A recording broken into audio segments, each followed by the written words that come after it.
Nyama Ghana for akwa aba na afei to mirika hia yen e wo Facebook no eso na ensama hodo ade esom Ghana for nyina se wo pram to breka se bo no ensam wo mu o emu apipa se premier ni abekwan na ehura kire se nya asam ketwa etamu ese ba be hini nso ntosi abomu a wo ba yen Facebook no eso a DLFM 106.9 kase bo na hyase enie na asem aba akonta no pa akonta kakutwe bi na me hyase wate medase DLFM 106.9 enti ye shaka se bo na se a abusuan se Ghana fo be kai a na wotwe ye wie ye anebeto dase se wo pie mu e wo boko ene ne mpotamu a etifedo mantamu ye kasai wo hawo a etimi esi hono no anya asam keto ne nyina no ene se ahensem bia sode amanam so elipa bia fatuo ene agyan atiese montre so a wo mo etimi adi ewo ma ye kasai ahensem nti elipa ne bi akurubo etimi aka wo mo a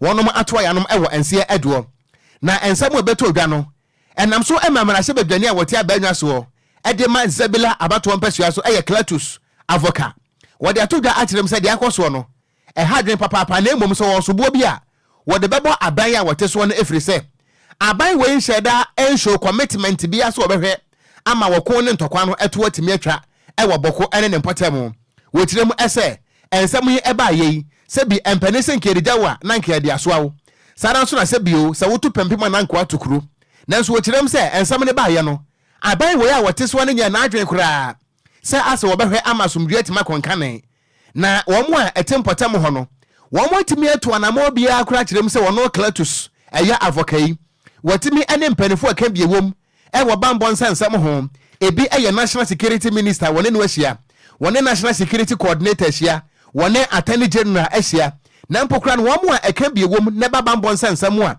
womo nyina betimi aboama asomdua timi aba ene lawyers ana afensu no kusasifo empotam ho nyina no wone womo ahia emma mpanifo akura kirem se eye kire se court ho kura nsensem bi atimi abam efri se ahensie no ana ekoso ewo boko ho no enipa bi wo ho no mu a se ye mane bedi hini se kredi anhwe ye moja betimi agunti empenefo kwaje eye tabo wo court ade beto so ewi akira na nipa bi atimi afakiri akoyi tabo no ade afiri so a enipa no anam no so ma sesi ano asomdue entimi mfa na ntoma pa emfra ye no wasati asikrom ho no mu se kan ne kan wo hene ne de wonya ka se obedie no obedi na no ana Clatus avoka akyerem se eba ne sa nanko mo hwani musanka ba obetimi atenase nanka wa hwese se bioso wo ani hini a wo mu nanka bia sa nipa no ke antwene kura nsensan nanso aban we ha kokwasa nkrata koto nanimu a ase akwese wo benefit free ntokwa no munti wo nhwemu mfa nya hwe aban na sade wa anye ama sese wo jantimi momu a atimi abomu a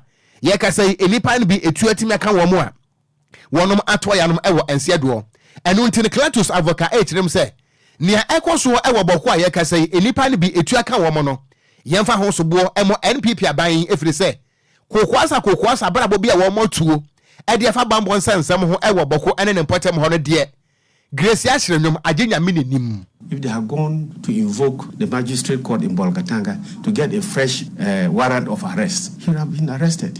In any case, you know that the man is a fugitive. The man, if he enters Boku, he's going to cause trouble. He's going to bring conflict. Why do you let him enter Boku? We didn't need any warrant of arrest and the rest of them. Anybody you think that he's likely to commit crime, you can arrest him. Even me and you are civilians. If you are at a particular location and you think that somebody's conduct is likely to occasion a crime, you can arrest him and immediately hand him or her over to the police. So government had all the machinery to prevent Abagara going into Boku. They had all the means to prevent him from going into Boku, to incite this trouble. They slept on it. Either they are complicit in this matter, they are either complicit, or it's inefficiency, incompetence, or lackadaisical, or whatever adjective you can ascribe to it.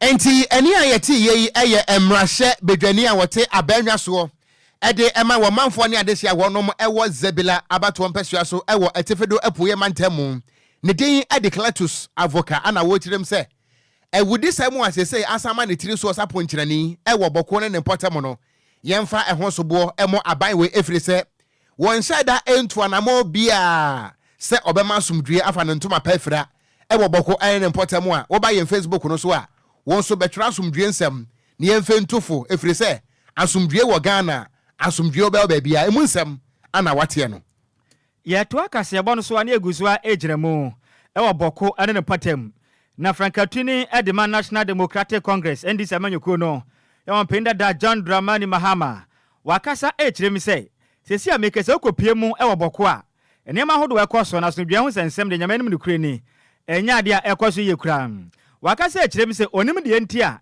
MP amanyuko be fra banwa tena so pe na basabasaye ekoso boko wakasa echiremi say ene wanwa pa say besum samra me no kese Ghana man penny na dangwa gufuado ontumi mfa ne nan fancy form masa basabasa ya ekoso boko no etu entimi entwan na Ghana fo beka ya boko ntokwai anya na ehya ase o emfe bebere ni na santokwa we ehya ase no hene ba ko a ompotem ho no mo edi da no so ye chief eye Alhaji Sedu eye Abagri papai edu baabi na dodo na hu no sei enam no sunti na sa basabasa na ekoso nti wombo moden etam ne kosie baabi a se be ya asomdwe ebetimi ede hina ompotem ho no no obi nim de eja efiri suru betwa bayere ho yekofa ba paisan ba bie wa asi amekese no ohine beduru ye pe ene basabasa ye asa hya ase ya oboko asi amekese ade hye mienu de ekana na wodom ahiro mo kwadodo na so eprepre wasan sensemu na no mampenda da John Dramani Mahama ebontoa ewa ndra edwadan ewa chezane ahine meboso de toso de nwotwe ewa saboba ene waka na waka se kire mu sei edio si ebetena se pa na de hye wanem oboko de bia la da etu obeto pe na nipa de hye manso no na etu egufom o jemse de yakwaso no ya pan ni senti ehu behia se anim yada empenifo do munan besifo no mahu de enti a bokontokwa no eda so ekwaso o mampende da John Dramani Mahama ne kasa mu na wakasa kire mu se ade hia mo wobokoi momode ase mo betena se na mo ankasa mo da achen ene mo nkwa no madwene ho afiri se ne se momode masomdwe ntimi amba ade hia mo woboko mo mpuntudwuma bekachi wakasa kire mu se mo pese mpuntudwuma tumi kwaso da momode se efiri neko ehinse untonkwata kwa wenya mbusua ni we ofiri mabusuam na obi afa nkrante na obi afatuo kirem se sane ama na ekoso no se monye ebedu babumba brepam wampende da John Dramani Mahama akase kirem se enam se dachi bia de nipa ene chichiri kronti mamade hu ne se mbama adwobraw atimi ababoko ane ne potamu wasa kasa ede ero ejezawre semu nsem ede ato ade hia wanum ababoko ane mu nsem mamade nto aba no emfama NDC amanyo kone so obape obado homade ato abejako bia tenase ayehwe mapa metimi aboboko ntokwa hodo ekoso no eso etimi ati emna mpani dada John Dramani Mahama ohotra kesema na wakasa ewa sabuba no boboko no emu enchiremu nie for the peace that we're enjoying, because without peace there can be no progress. Unfortunately, any time the peace of Ghana will be disturbed, it is the MPP government that is in power. Recently, I've been hearing some things happening in Boko that appear to be threatening to disturb the peace there. I just appeal to the people of Boko area and all those who are stakeholders in what is happening there to exercise patience, exercise restraint. We know that there are some sinister hands who are trying to stoke the fires of ethnic conflict. They should not allow themselves to be provoked to violence. And so please, the people of Boko area, I'm begging you, I'm pleading with you, remain calm, be restrained, don't resort to conflict. NDC is coming. When we come, we will make sure there's peace in Boko and surrounding areas. You see, the most dangerous person to avoid is a person who says one thing and does another thing. The most dangerous person to avoid is one who says something today and says something else tomorrow. The most dangerous person to avoid is a person whose word you cannot trust. And in leadership, it is critical that you should be able to trust the word.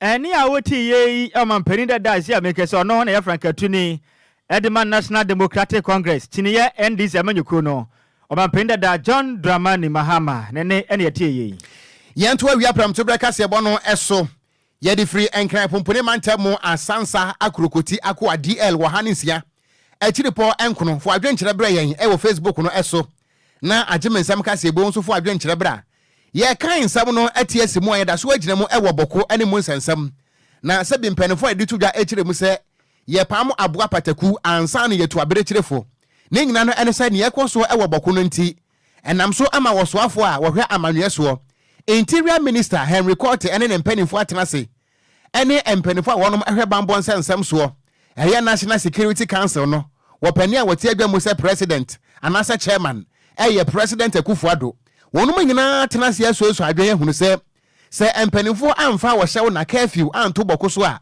asomdwe entime ma entie kasai empanifo da tudwa akirem se wɔnom de wɔhyɛw ɛna ɛyɛ curfew foforɔ ɛsa de ato wɔmanfoɔ ne adehye a wɔnom ɛwɔ bɔko ɛso na saa curfew no ɛhyɛ aseɛ ɛnura no na ɛhyɛ aseɛ saa akɔpem saa asomdwie ɛbɛtumi aba amanebɔ no ɛkyerɛ mu a ɛfiti na ekure wɔmanfoɔ ne adehye a wɔnom ɛwɔ bɔko anwummerɛ na osia kɛn na wɔn wura dɛm na wɔn ada kɔpem sɛ anɔpa na osia ansa na wasɔde sɛ dwonso ada okura no abɛɛma dwonsogu kura bɛm na sɛ opie esi mɔnten so na sɛ oni apolisifoɔ no ati gyina de a ɛne na kyerɛ sɛ hausa ne bɛsi atwa kɔyɔ de obɛwuo ne bɛwuo wɔba yɛn Facebook no so abɛhwɛ apolisifoɔ wei ne from sɛ ɛmɛma kentra wam a yɛate wɔn agum ɛwɔ mɔnten so ne bɔko wɔn hwɛ sɛ wɔn bɛyɛ mfɔ so ɛyɛ curfew no ɛno nti sɛ wote bɔko ɛne ne mpɔtam a anwummerɛ na osia ne wawura dɛm anopa na osia ansa na wasɔde akokɔ bɔ kora mpo ahwɛ ne wampie na mbom no sɛ wote sɛ no osia bɔkɛn anɔpade a na wasɔre ɛmbokra no sɛ wani nkomu a wontimi mpia bɔnten ɛfiri sɛ saa berɛ no sɛ wo ne apolisifoɔ wenom ɛbɔ mpo ne mpodi a na kyerɛ sɛ bieburu sɛ bionyado sɛnea abɛbɛ wɔhunu kutipompo ne ana wada nane no saa da nso na sɛ wo ne apolisifoɔ we ɛbɔ mpo ne mpo a ɛbɛyɛ hu paa ne nyina mu no ɛne sɛ tension ankasa menteme ho ase asɔre papaapa ɛwɔ ahensam ho a yɛkasa amanebɔ no akyerɛ mu sɛ abranteɛ bi a wɔpɛ sɛ kyenkyere a wɔdi hene na nansan wɔdwaneyɛ ɛkɔɔyɛ ɛma nsomdue baeɛ no wasa babiem sɛ ahennie no dia na wɔbɛdie ne din ɛde alhaji seidu abagre na no nanam so a wɔpieyɛ no enipa bɛkyerɛ sɛ dabi wɔn mpene ɛma no medi hene no wɔn nso sɛ wɔbɛdi hene no na no asɛ bi osabi ɛmpɛne sisa kɔtɔkora mmienu ahyia baako pan ɛnam so a etuo atimi atoɔ ama nipa maako ɛnwɔtwe 8 wɔnom nyina toa yanom ɛwɔ nseɛ do a afoforo pie no anso ɛprɛprɛ ɛfiri sɛ wɔn a ekita tubrani wɔn kole ambush ɛwɔ kwankyɛn ɛma wɔn a etu kwan ɛtika mu no yɛsane tuo gu wɔn so ɛne wɔn sene ɛmpɛtu prɛ ne mfrɛ katakyi a yɛpɛ wɔn ko wɔn akyerɛ sɛ nipa dasani atimi ako wɔn nyina to gu mɔntere so a ayɛ awerɛho sɛmpa na no ana nkrata tententen a ɛyɛ Ministry of Interior wɔn nsa ahyɛ asɛ no ekyirem ɛsɛ abrantia ne din ɛde alhaji seidu abagre no sɛ wɔn ma ne kwan so wɔn tena kurom hɔ no mu a asomdue Ghana yɛnsa entimi nkɛnte no ɛna nam so ampanifo ate bambɔfo agu kurom a wɔn ɛhwɛ sɛ asomdue betima kɔnkane ɛwɔ saa curfew no emu wɔn de ato dwa akyerɛ mu ɛsɛ yɛmfa yɛnsa tea enim kurumankwan saa dan so ana yɛmfa praeɛ tea enkum huriye ɛno nti no wɔn de to ɛyɛ ɔmanfoɔ ne adehye a wɔnom ɛwɔ bɔko ɛne baabi asomdue ate anwea yi nyinaa sɛ wɔn ne apolisifoɔ ne bambɔfoɔ ne nyinaa nkambom sɛ na bɛyɛ wɔn betima yɛ adwuma bɔ mu firi sɛ asomdue no ɛwɔ hɔ no mu a wɔn nso betimi akɔ aba afei nso wɔn de ato dwa akyerɛ mu sɛ fiti na ekure yi wo a ebehu sɛ bi a wokita adeɛ bi a yɛ akodeɛ sɛ yɛ tuo sɛ yɛ gyan apolisifoɔ kye wo a wɔn ne Ghana ban ɛbɛko ahye papapa akyerɛ sɛ ɛnya asɛm ketewa na nsɛm wɔn nyinaa no ɛtɔ fam no sɛ bi mpɛne sisa adeɛ yira ɛwɔ aboa wɔ kusie ne bɔn mu a wɔn no ankasa ɛhwehwɛ chairman edema Upper East Peace Council no ɛyɛ Alhaji Sumaila Isaka wɔgyebrɛ ɛne DLFM sɛmtwerɛfoɔ ɛdi ho nkɔmɔ a emu nkyerɛ mu ɛnie into Boku for now because security is not advising us to go into Boku. The reports we get daily is that there's still shooting. There's no buffer zone where you can go to Boku now because the gunshots are all over the night till dawn, then they go to rest, and when they wake up again, they continue. So the best thing is when they come down, then we can go in, invite them. Most of the times, we have invited them to Bolga to talk to them. We are dealing with the inter-ethnic group, but for now, they've disorganized us. Zibla MP Cletus Avoka, a member of... Enti, Enia Kwadwo praise him. Hallelujah. Mo. Eni ayeti ye eye wopane a wono anase ba asomdue ho nkomo ene ba asomdue a wo hwe asomdue so e wo tifedo poye mantemo Upper East ya woda wo mo ano se chairman eye Alhaji Sumaila Isaka ana wode sansem yi etu edwa ya to aka se bo no so ane ye bo e de awure mo man Ghana ya ho no ne esensem na go pie mu o ma hye bedwam a abedwaku amfenifo apa wonom ehwe efum agudie etuo so na afen so yen ahone ne esensem so no kura yara nso ena opani a ono emesebe dwani de ma de hya wonom yape eyakusogu ne din Eddie John Ginapo wakasa kyeremu se omanga ne bebe yadu sese ne hone ne no enya ne naso ye kura ne senti ode kokobode ama ban se wanya ne naso to ne me de bedu baabi no omanga na dum so ebedware oman ebu Ginapo egase de okyeremu se ya pa efri se omanga na yetim sese na hone ne nsensem no ayedin o okase de okyeremu se ne mismanagement pa na ekoso energy ministry na so ye o kyerem se nema basa omu hu boto anu mpo na mo de kura de ahye de sente ne ama omanga na hone ne nsensem de ayebo achi bedin wasaka se kyerem se ne e kapa a manager se ne energy ministry na so o kyerem se sika no so papa pantie ne yisi jadwuma kuei enyinam Ghanaian Ghana for UC yetuaka na sumbusum bia kyerem se ne yisi jifo gigi sika no munima de krom di sika ne yenti wanom entimi entua e kama sa kwaye nsempi na George Naponi Central Focus na wo kyerem se ade ba kwa ha adwen sesie pa e wo energy sector no e ho no mane se o kyerem se wo hwe kakasia pa o man Ghana as an energy ministry no edit as an independent power air producers no ekana o kyerem se ka no eso papa ma esi amegese ade hye na tena se adwene hu se dabi ye ya adwuma epemfa so ade nti ne ye betena se ne ye nkasa bedandan ne yamam ne enya hone ne ede ma mse ne monye na Ghana momodin fa ne dwuma na muntua ye ka nanso ekwayi kyerem se momodin produce power dia ma o man Ghana ye energy sector no monsa ka pa chiche wi ayisi gibagene de ebe ye fiom ne yetua sika de electricity company of Ghana pe na sika ka kaso ye honom wa mu ntua sika yi na se ne IPP vo ekyem se da bi o ye ntimi ntena se se badanda nneema ya ba toto se ne fango ahodo a dandanda nneema mu sa na mu manya pa na mu de ya adwuma na se ne bosomo so na metua ya ka mu kyerem se ne sika ni ho na mu kyerem se na da bi o che se ne gina de ma mo no mo ya de mo mene ana ade ntina be mo ma de dandanda nneema mu de ma mo se mo fango ya adwuma na mo ton so na de enka energy sector honom na muntumi ntua ho kan sente ezi amekese o mu kyerem se ekodo na dundundum mo video ntumi ntina se ya nka ntran nwenwe o ma Ghana ho ase dabi ye be ya adwuma na so mfaso baba de anasa mfaso ma de ntumi ntina se nti ekodo na tena se ya adwene ho hunu se muntumi nya sabe san kwase adwuma ne nti o ma dundundum mo video so mo ma o man Ghana ye national grade no ono mu nya pa na sanse nsem na John Gina Podcast no kyerem se Ghana ban bomodin se free na ekofasika na fa se eye energy sector nim sa wanya ne sa pa de Ghana fo momode mfa munsangu muti na munsu efri se dum so no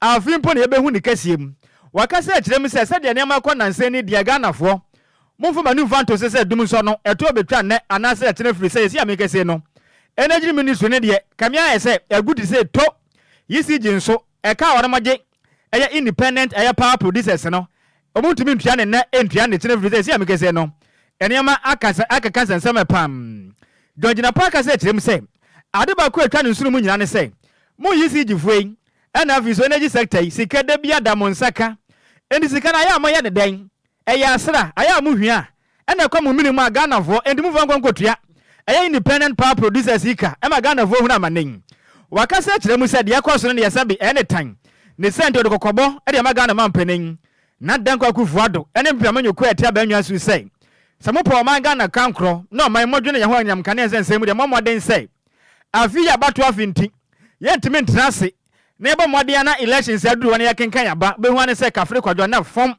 ya dum kane na kwabane akwatambala eye box no di tumirika ne ye pam no oso mpese bi be sinti Ghana fu animani munyada Ghana ban manage ministry fasika fashe me ntimi mo na anyam kane ya no enya ne naso. Indeed, ECG made some significant collections based on that revenue drive. But if you read the PRC report, they indicated that the money did not come through the cash waterfall mechanism. So the money was not accounted for. The money cannot be traced, and we cannot tell exactly how that money was used. The ECG MD then indicated that the Minister of Finance directed him to procure some light crude oil outside the remit of the cash waterfall mechanism. And that created a huge problem. And that was just a drop, because I guess what they did was to collect some outstanding bills. Once you collect that, you will come back to normalcy. And now, with all the losses we are witnessing, which is about 32%, it clearly tells you that the sector is indeed bleeding. This government has failed to address the challenges, the situation and the problems exacerbated. Now we are in load shedding, even though they don't want to that they are shedding load. The truth is that the sector is crumbling, the debt keeps mounting, all the LCs have been called, all the guarantees called. And so technically, Ghana is in default. And at this, my worry is that the energy sector is on the verge of collapse.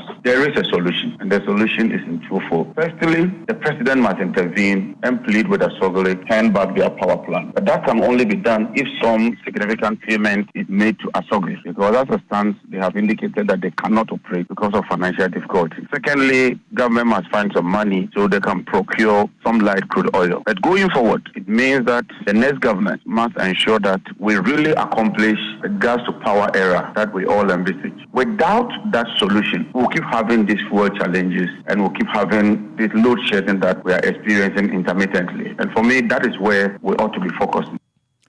Any AOT ranking member of Parliament on Mines and Energy Committee, Odo kura na kopie mu ewe yape kusogu ono na yama sebedwane ede ma de hya ewo honom ne din ede John gina pon wo kirem se Ghana ban so amfa sika amfa nhye energy sector ne mu dia o ma Ghana nyinam kane ebebo ede se sabe dwonso aboa akokoi yento awia prem to breka se bono eso na ebusuan ba yen Facebook no eso a kase bono ya bia dia tum se bagredam weja dam ani bui dam awadwe nkyere no tworo no brofo fabra wo betim so atworo no twi ana hausa ene wo de to ase ya be kan ni nyina Kwadwo ofa na etwon nya bia ne enkra kasa nso wo betim de ato ase ananya no ano no beta aha de enkra no ye kan ye kire mu o sanete ofa na etwon nya bia ne na kire sempa atwo wo nso tworo bia anka den anka ye Kwadwo presi hallelujah sa de no kra no krache o she box mu kra o ya de enti no abase ya de pete ya no ho ana mfa obeboaye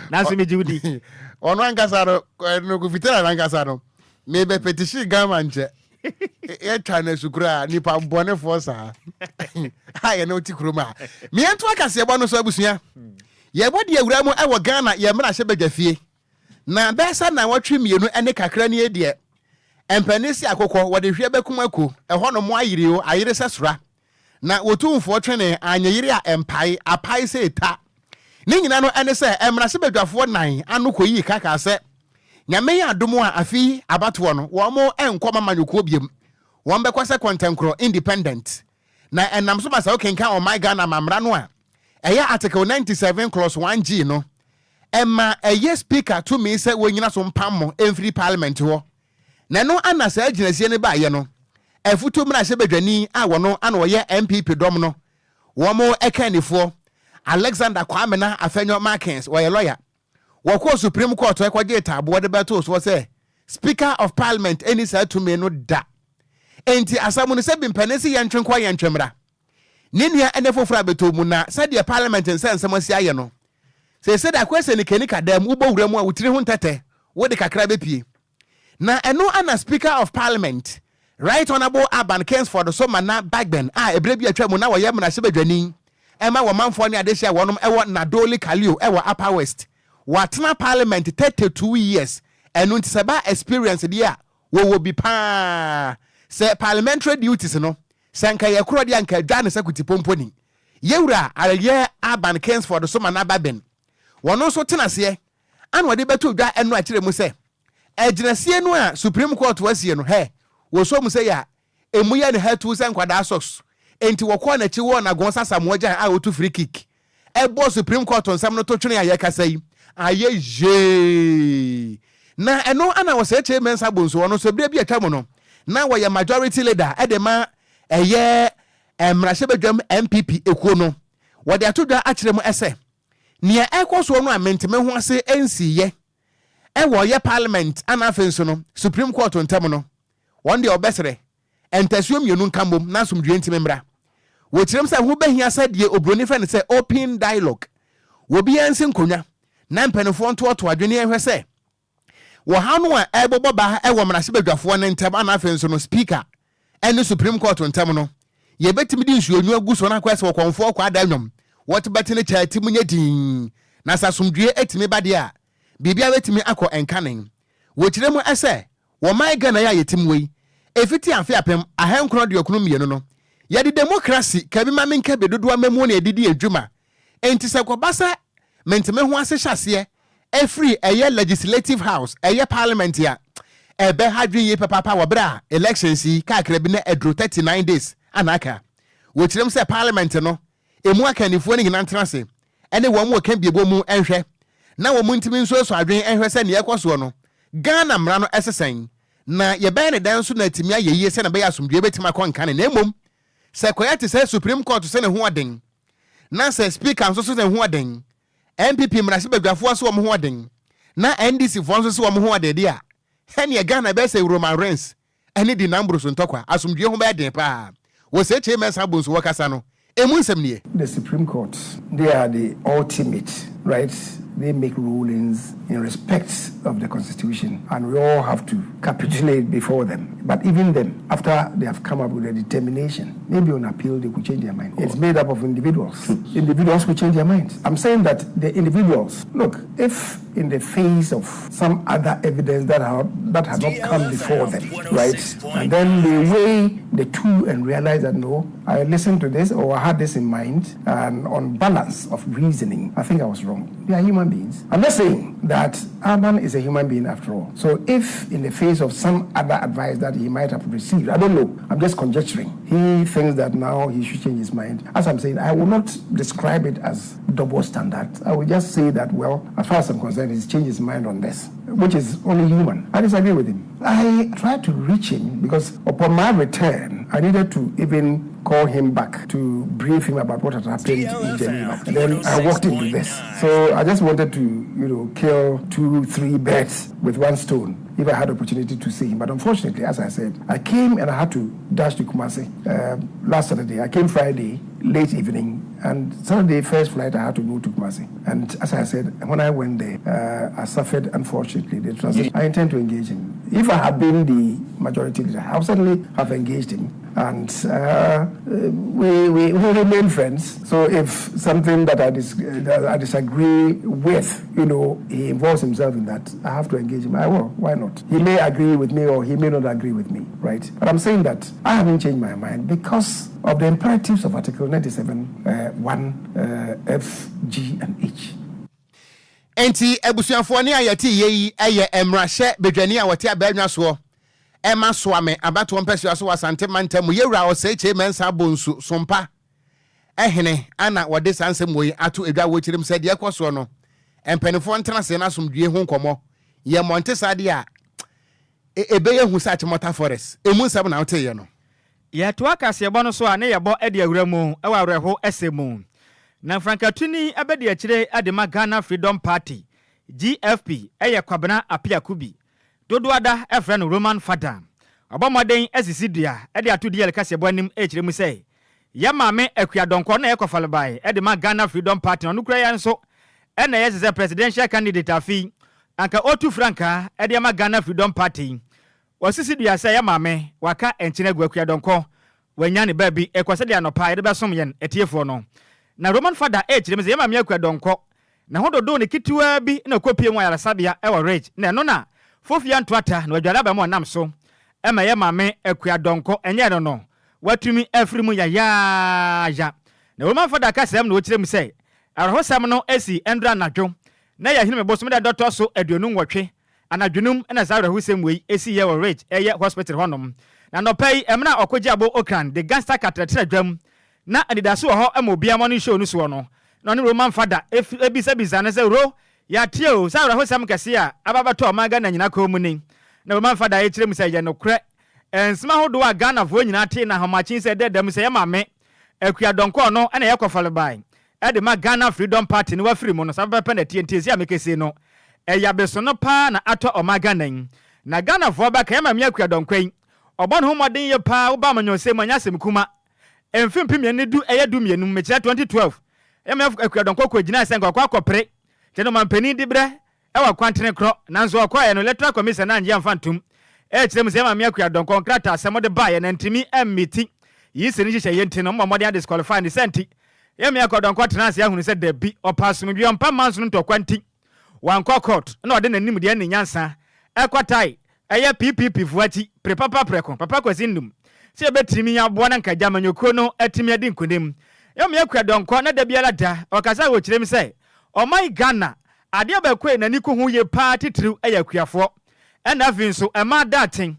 Ne dia ne se o my Ghana ye sika 70 triu agina kuaye so nanso empenifo do makọ school abobo degree ahodo abetena o my Ghana so mo ba pe. Omo nyina o my Ghana akuafo ho. Akuafo ba bresa nanso afa be so ne kapre. Ne akuafo yi agida matusre. Watena se akaze kirem se nanka no ne ade anka na niku hu ye pa afinso amase tramu o my Ghana. O kirem se mana ye mobodo dunti. Nanka odwene mada tinwu ye pass nko betumi abayo mampeni abayo sesa e ma bra bo nanso Fofia Ntwata wadwaba nko wafiri mu ya esi amekese no manga nenne se ye ka manyoku ahodo mkotu franka wa fi mu a ya mame akuadonko a ona ka kopie on ballot paper no so a otoso miensa no akua donkonya de afia bato no ye behu ne din ewo mu bi na ma Roman Fada oje mle no ne Okogyeabour Ocran emle ota abanja mu Edeman and that's so bia morning show so DLFM 106.9 no and small da Roman Fada edosum ye no emu entiremu nie the come me nana no pa around 10 more no in a new na driver ne frame can say oh me in the home panel you know yeah the neck call some government hospital let me see okay so I decided saying that's one or a chin can so one be fee and so that's fine so how much I never tell Jordan no pa no say you might here but I want me call around 1 a.m. Dr. Economic Science or ambulance when I'm all rushing on meeting Ridge Hospital. That was 1 a.m. Monday morning 1 a.m. You know, it's all right, okay. You know, my update to me. My to say Monday me could do Ridge Hospital around I think around there 3:34 more. It was a.m. And I think we prepare DLFM 106.9. We program at 12 o'clock. BH man and I'm more communicating. We program 12 now. We do many Ridge Hospital. I was there around there. We spent like almost 3 to 4 hours, and I'm free home. So we did a program around there 8. You're communicating still. So around there 10 more. I had a call. I'm saying they're free. So quickly, I said me rushing. I'm saying I call back to Ridge Hospital. We grew on a Michelle Senior Dakabre. Near Wisdom for now. Any party in General Secretary George. DLFM 106.9. In 19 and rap, baby, I am a medano. Then I say, this is a shenta, maybe a more and then another cabaret cook, milk share mammy. So, cut a long story short, the mammy, I know media. I think I did meeting that. Any awoti a vice presidential candidate at the Ghana Freedom Party. Kobra apia kubi. Dodo na friend woman Fada be PMO DLFM has your no and a morning show host. At the money that so home be an on the telegram. Lende ene nsema hodoa wadesum de eye morning show no anopano emunchiremu ene ye de asmonaba Facebook no so DLFM 106.9 a emre ma me akua donko te ase no kopie mu ewo iPark meeting ase enya semkuma ema me akua donko kasa ya kirem zo mampenda da John Dramani Mahama kasa tia na be hotira kasa mu no nya semkuma ensema to odwane semkuma na mperivo kasa tekrama mpronti ema me akua donko ete ase na ensema hodo yo keka kaye no dia kase ba keka bi de sia ni mo ye de nwom ato ase emunchiremu nie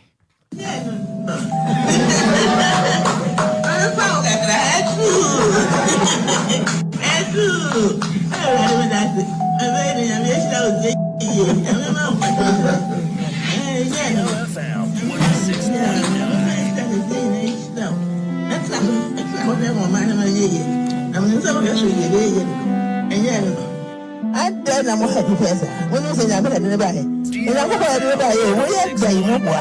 We are Daimobwa. The vampire said I'm going to Tanachi. Come Piasso. When you nothing, when you're a bass from Co, when you're new pass from Co, no more basso, no more basso. I don't know what I don't know what it is. I did a money. Or my yes, about the money way. Or my way. I papa ne fa piaba abaya ya betwi e ya fa e fi so ba ye bi akama bani bi ada mu aya ti ka wala sa on so mo bla na ni mo be ya chino e be ba ni na chino mo ni ya sa ka don ko pa so da ma sa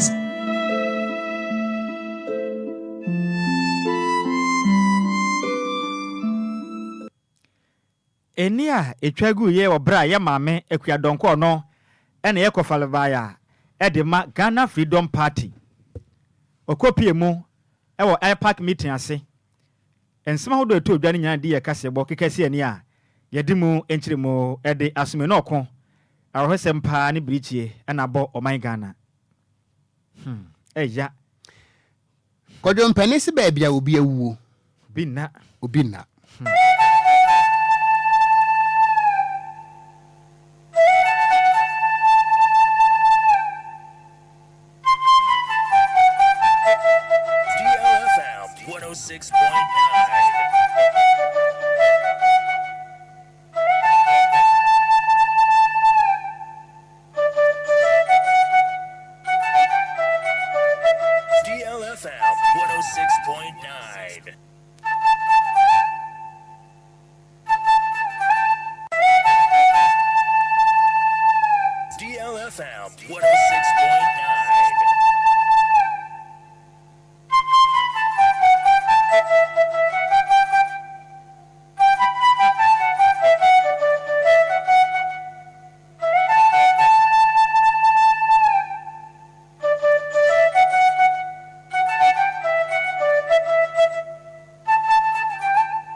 DLFM 106.9.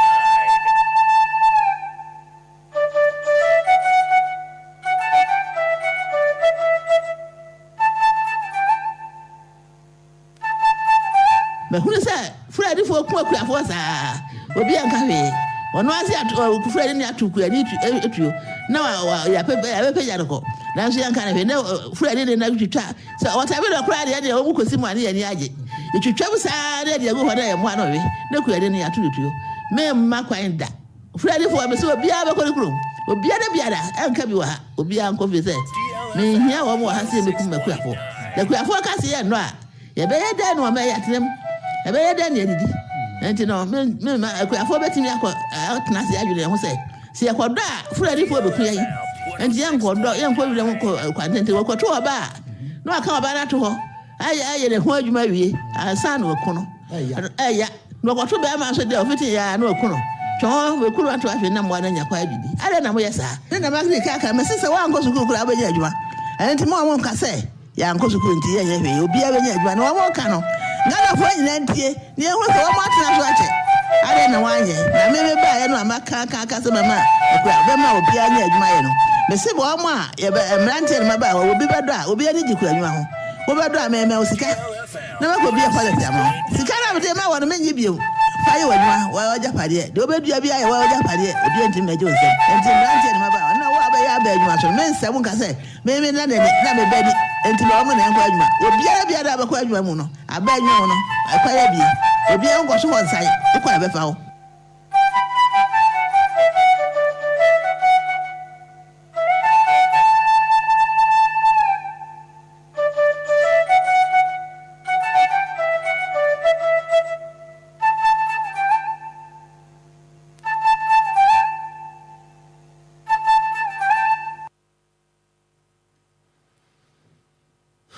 Kayo. Oko. Sanya say news no na itwa say ye kan a. Kan kan be den ne pa. Efri se wo hwe ye mame akua donko. Enimnyama ode ahye ye nsentwerefo no. Ene oman Ghana dodo na wono mu hu ne say ye mame no ne ne abre. Na okan se mahuhia. Na dodo na afri so ye mame de oyi nsenkwa. But in Ghana for dodo na hu ne say ye mame sebe na onseye. Okonwo hwe ensema ya mame akua donko ka oman o se wadwene ma ene akuafo ho akuafo ma setenam tisen wo man Ghana mu sisi amene okasei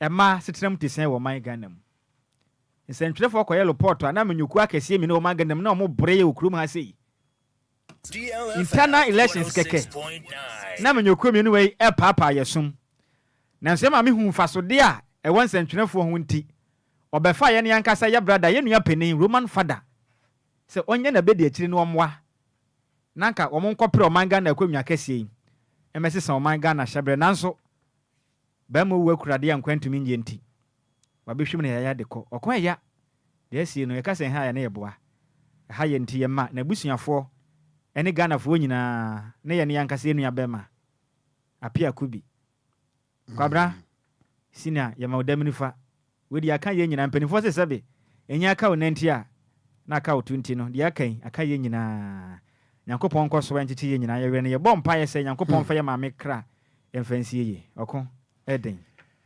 Kwadwo okon aye woka na aye but won se wo hwe ene weather no a asesa wotimi se bibia si bibia asesa se anopa no wodi kan kan ye mra Omampenda da John Evans Atamis Efrem no. Ghana wiem nyina asesa wiem tedin demu ni nyina da. Ono so brada pepepe na ye brada o. Brada ne nye. Eno wu ye nanso so ye mame akua donko a no so kopre ma hyebedwa akonwa. Misi ma hyebedwa. Omampani akonwa atena so ababo man Ghana na ye hyebra sesen. Ono so afirimu e brada asesi amekese wiem nyina asesa. Wiem asesa nti abekọ sembo ne de Ghana. Dia ni dia chire 39 days to elections. Nefuwa mako eduasan kron pe ne ekoto aba. Wow. Ma yan kan Ghana for adwenture ne kakra. Doris Enim han was say my condolence to her family. No the emojis na ba wo super. Na Lucky Jackson no was DLFM the best. Mame Ekwadonko rest well, rest in peace. Nyankopon ma ba bintina no ma wa ba bi enji wa home e wa Abraham Kukum. Your legacy will still live on. School or no school, you have done your best. Mamumbe Linda. What the emojis na ban what in is your pan or say rest in perfect peace. Mami Ekwadonko no say good afternoon Okogyeabour Ocran Sammy. I am watching you live. Keep up the good work. Yada se pa Mamumbe. Hansin Diodu. And also me ha me akwaba. Na news no edemu papa wotie enhwe life ewo Atomic Hotel down Soman. And was say rest in peace Mame Ekwadonko. Doris Enim and was see DLFM all the way. Wotie enhwe life ewo Cape Coast. And was say greetings. And the free Cape Coast mayen. Doris won so ye je so papa. Me so say Cape Coast on so e da din da boko. Kwabenatwum and also Okogyeabour ene Kwadwo Sammy kasebo eye tasty papa. Now was say DLFM great station. Richard Ahwe Anna wononso wode abey. And was say good afternoon Okogyeabour Kwadwo Sammy. Today is Black Tuesday for the nation Ghana. Nyankopon fire mame Ekwadonko ne kra ensie yie. Onfane nante kose. Na o man baby panso entena e man dachi bia no ye bese hia. Ana o se kasebo no e loud and clear. E wo Bechile station hono mo an DLFM annex. Ana DJ Ghana man enso e de abey. Ebuso ye dae ho aba. Ne age agopramaso nsem ye ba. Ye de dwumadie no e be wie. DL News.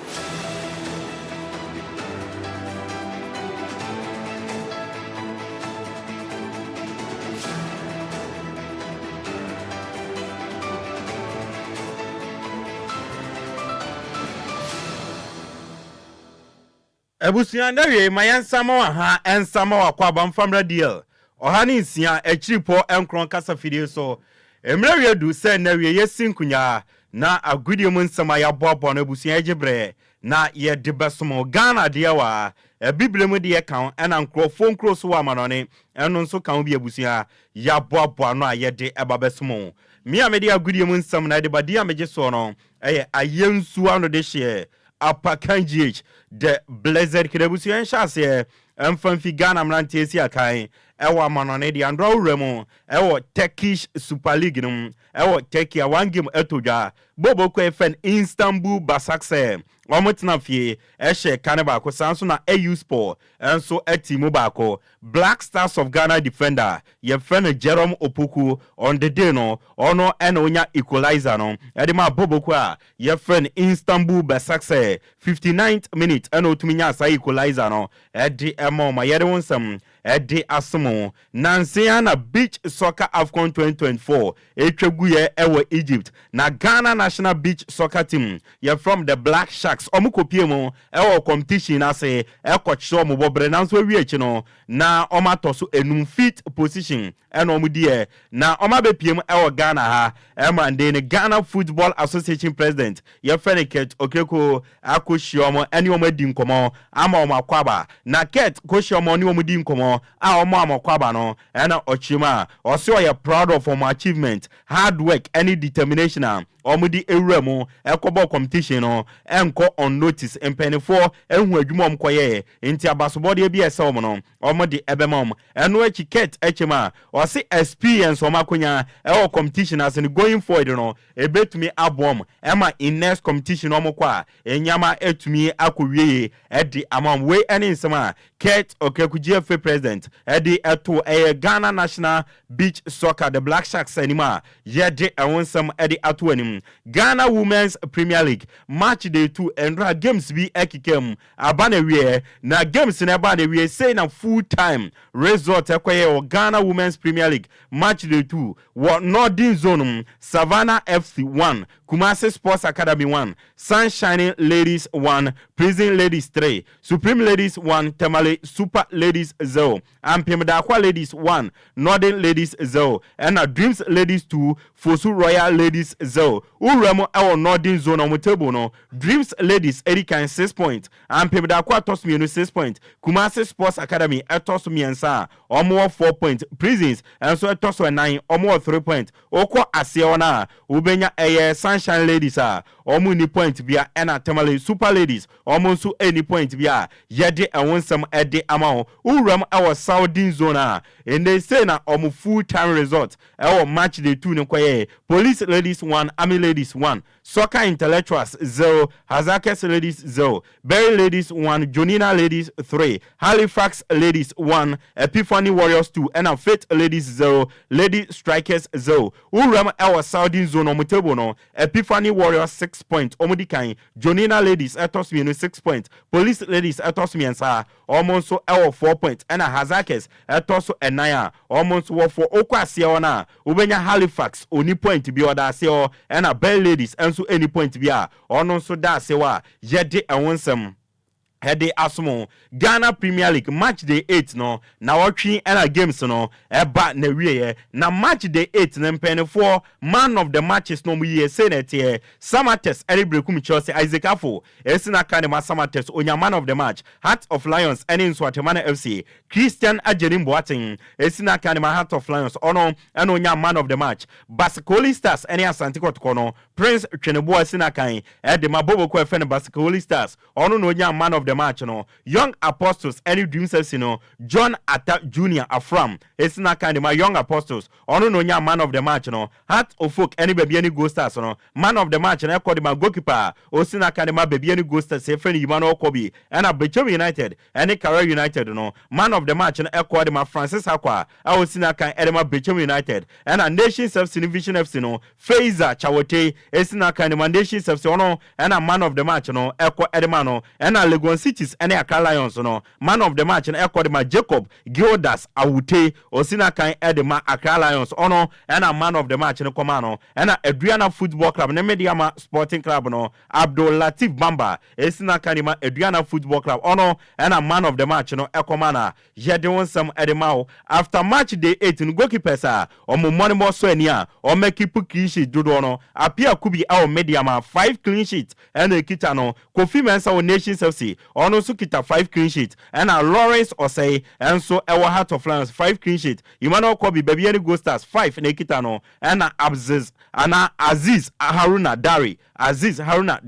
and so Bechem United ono so ekita 5 clean sheet yede awonsam Hede Asumo after match day 8 no say na January start na 71 matches na yabo home wins 31 away 10 draws no 30 total goal of 106 na PM home goals 69 away near 37 first half goals 41 second half goals no 65 total yellow cards no 237 red cards no 11 penalty awarded 4 penalty na ya hye na miensa na ya sai ba ko and own goals PM no miensa ya one outstanding game nyame yadoma ochna wo Legon University of Ghana Stadium 7 PM no Legon Cities any Asante Kotoko on betisa game no e de fiwa yede amao Dr. Prosper Natogum coach de ma Asante Kotoko o si ni enti Asante Kotoko entumi nche go ni se omo inability so omo do omo affront one I saw omo de born to atem no or say omo composure anywhere na so omo try na say omo nya confidence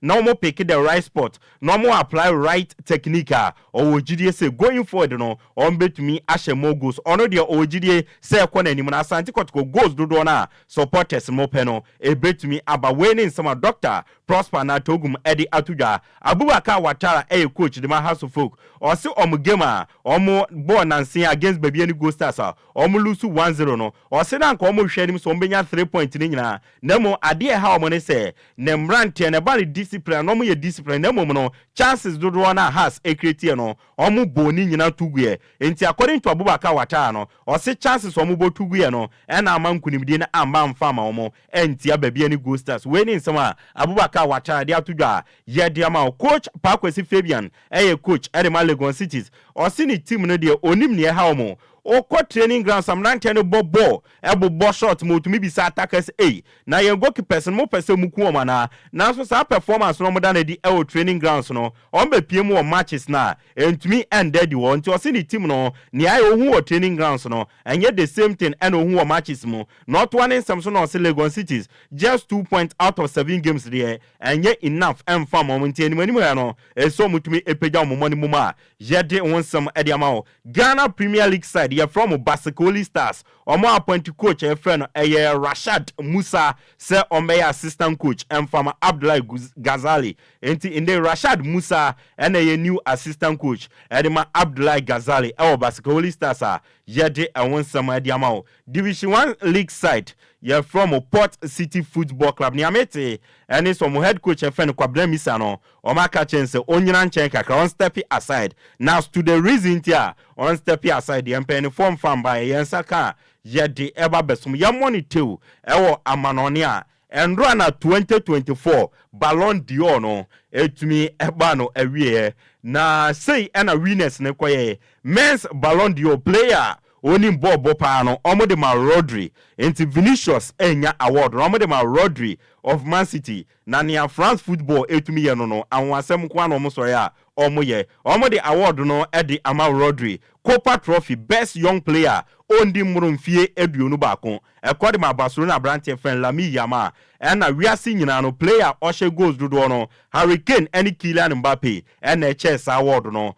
And a men's club of the year no equal Real Madrid and a Johan Cruyff Trophy manager of the year coach afini no ne money more awards no equal Real Madrid coach ye friend Carlo Ancelotti okwa mana femunso a emano ni oni bobo pa no ekọ edema Aitana Bumati osina ka de ma Barcelona Yashin Trophy no ekọ de ma Emiliano Martinez goalkeeper onim goal da pa no ekọ edema Emiliano Martinez from Argentina and Aston Villa and a Praise Socrates no ekọ jima Jennifer Hermoso and a women's club of the year no ekọ de ma FC Barcelona Omo Emano and a Johan Cruyff Trophy no mano ekọ edema Emma Heiza yede awonsam ede ato anim na Yami Yama na Yakubi Sanse Lami Yama unya Ballon d'Or na inimanim ya obeje na o se an unya obeje na e wona dream pa na going forward no obone wo modern bia say as soon as possible no obetumi age Ballon d'Or no edi esini na so Lami Yama Barcelona akola reso ano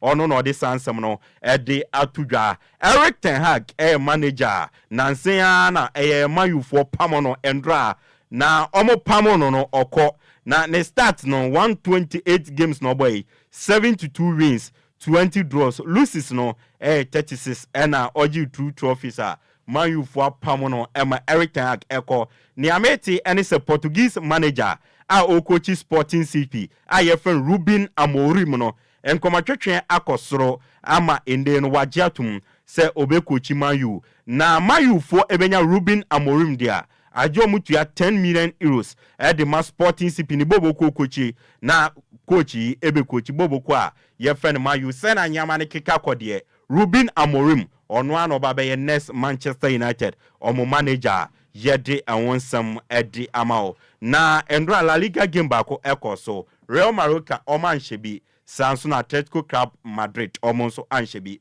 games ebeba so nyame adom na anwumre ye ba games ebeba so no yede awonsam nyina no edi ebesomo ebusuame amede agudie mu nsam no edi bae no dia meje so no eye ayensu ano de hye Upper Kenjich, the Blazer King, Isa Omotuezi, Ashaiman Washington, Uti, Maminchiao.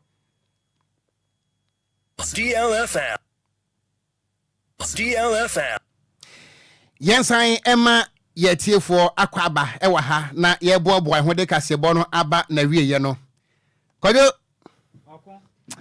a woman say, a rehuaba. Yeah. A woman say, a rehu abba. Na enyom kakra ba ma no mpese meto de ma T4. Okay. Mento. To my. O Kwadwo wunti menye je ho ma me kra. To my.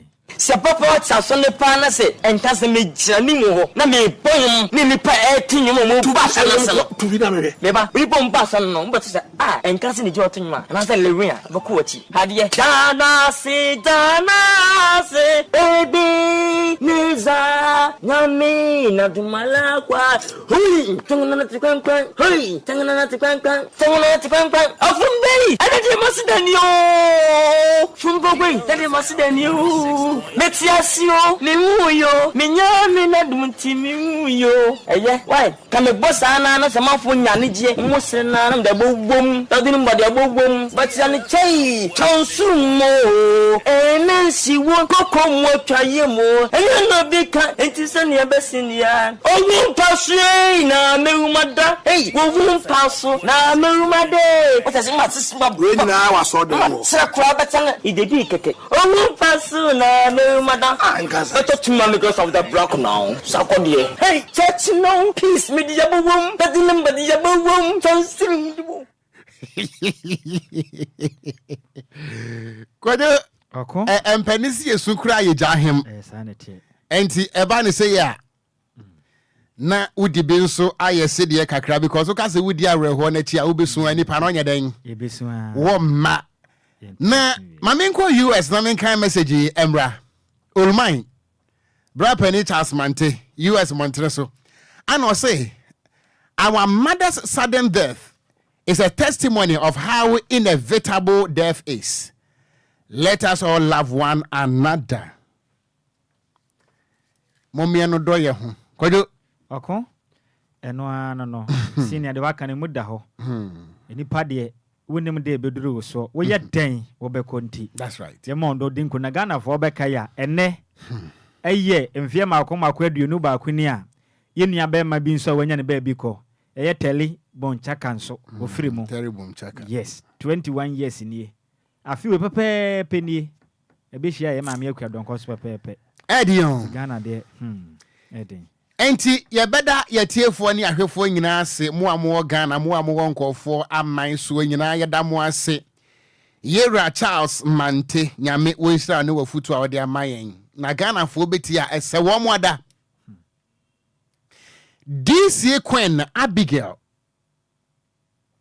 ana ode emojis na ba wo tinisio pa na wonim se asoro so a senum se Ghana Freedom Party Lankwantanai municipal no na women organizer nana adwase okay yeah sister nana that's right okay okay that's right and dey ye no obeye bi obeye bet we are obedidi nti no emo no ya mare mfi msrew wadama yo mo enti yes also DL hour is up next after that national women organizer dabio silver lady na ye ayi efense Lankwantanai Nana Adwaye national women organizer and also campaign manager Emma Roman Father. Okay. And yes, also Nana Adwa is up next with DL hour. I can come for me meeting at the Gangster Katia meeting kura.